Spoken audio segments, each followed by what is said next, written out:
from 1978.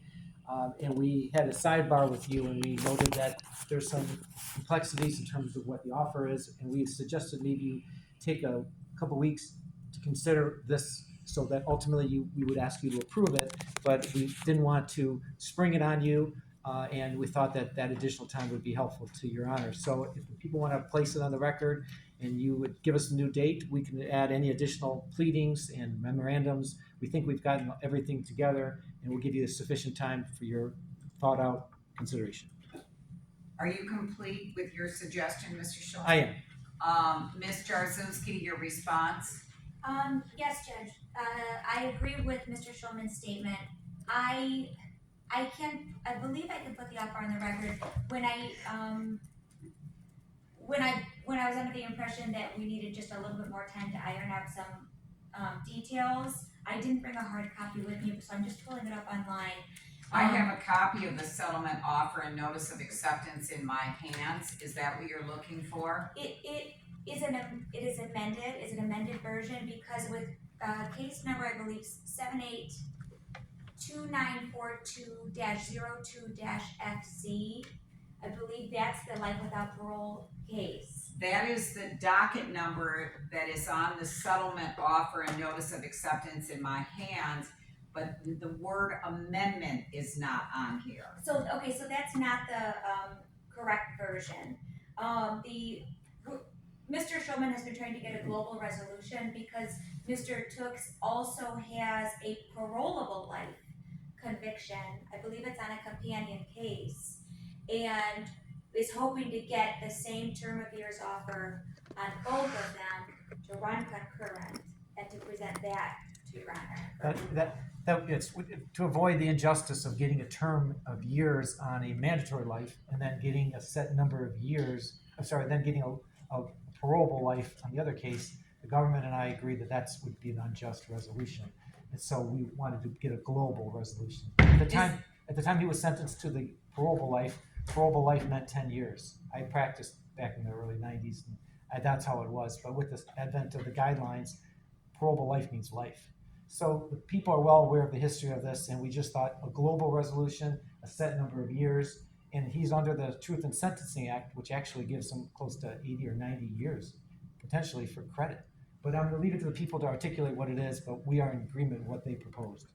Isn't the Stovall case the case that discusses parolable life? Yes. It does. Technically, Stovall only applies to individuals who were under 18 at the time of the murder. Mr. Tooks was exactly 18, but after consultation and sort of I do think we'll be able to present a global resolution if your honor is willing to. And the parolable life is on the armed robbery. Correct. And then he's got life without parole on the murder one. Correct. Right. All right. Well, I'm going to thank you both for the suggestion of additional time, because I have to admit that when I received this settlement offer and notice of acceptance, I think no more than 2 days ago, I was struck by it. This is not normally how things move forward in these cases. And I also presume that Ms. Jarzynski and Mr. Schulman, you both had many cases, likely too many to mention, in front of me throughout the years. And I have never sat down on a case unprepared. And I feel unprepared today because I just got the settlement offer and notice of acceptance. The brief in sentencing memorandum is this long, and I did not know about this until a couple days ago. So I do not want to proceed, even if there is an agreement. Obviously, pursuant to Miller versus Alabama, our choices are 25 to 40 on the minimum, 60 on the max, if there is an agreement from the prosecution not to pursue life without parole. And he's already served, because I did start my homework on this case and got quite far into this. If I read it correctly, I believe he's already served 45 years. And then you brought up in sidebar that based on the 70 sentencing when he was allowed for credit, which doesn't apply currently on the minimum, that it might even be more than that. Right. So that's what you're saying. So I've gotten that far into it, but it also appears to me that I was struck by Madam Clerk's announcement, the second case for Mr. Tooks today, identified with docket number 7800277301FC, is identified as a pretrial. It's really a post-conviction matter. But even if we went forward with the agreed upon 40 to 60 on the life offense with the murder one, we are still in the muck, for lack of better words, with the parolable life on the armed robbery. That's right, exactly. I got it. Got it. So I think we need to come back. I would like to have more preparation because I read everything that's given to me, and notwithstanding with the agreement, obviously there are a lot of factors here, and I'd like to be as thoroughly versed in this case as both of you are. And what facility is your client He's at? in Lakeland. And I would really prefer that he's in the room. Okay. I would really prefer that. Now, Mr. Bowman was aware of what we were discussing and suggested to me that May 16th might be good in my personal calendar. I'm not certain that you're gonna be where you two need to be regarding the parolable life We will. and a resentencing to a term of years, which I somewhat suspect is what you're suggesting, by May 16th, which is 3 weeks from today. I think that'll work for the defense. We've already done our pleadings. People and I have been talking about this long before pool. I think that we could do it. We were hoping to do it almost today, but with additional time, we'll be ready by May 16th. I agree that would be enough time. I do have 6 matters in the morning. Perhaps it could be in the afternoon. I don't have any objection. As a matter of fact, I'd probably prefer that. Okay. That's I fine. would probably prefer that. Let me deal with all of the other cases that I have that morning and try to give my staff a rare lunch. And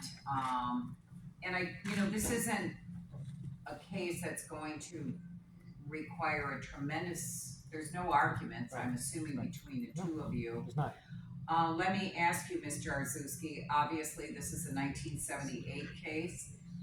There is a requirement to notify the decedent's family on at least the murder one, and I don't know if anybody's gonna come in and make a statement for this resentencing.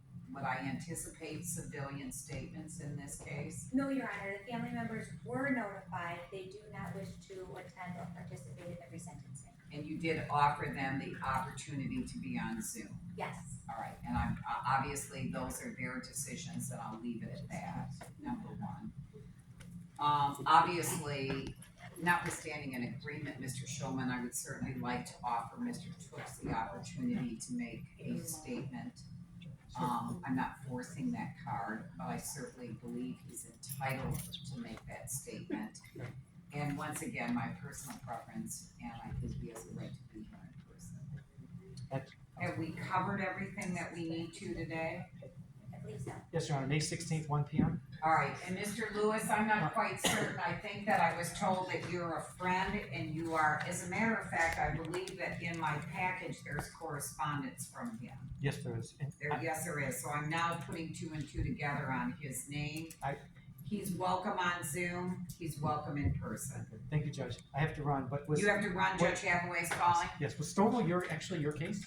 Yes, it is. Okay, thank you, Judge. Thank you, Judge. All right, everybody good? Yep. Yes. Mr. Tooks, we're gonna say goodbye to you right now today, sir, okay?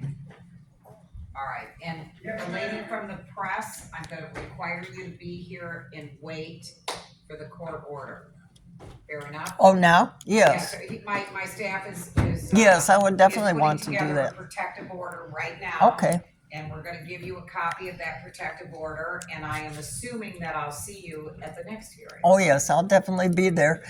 Can I ask, the other documents that have been presented for the sentencing, is that available to the media? I'm going to allow you to discuss that with Mr.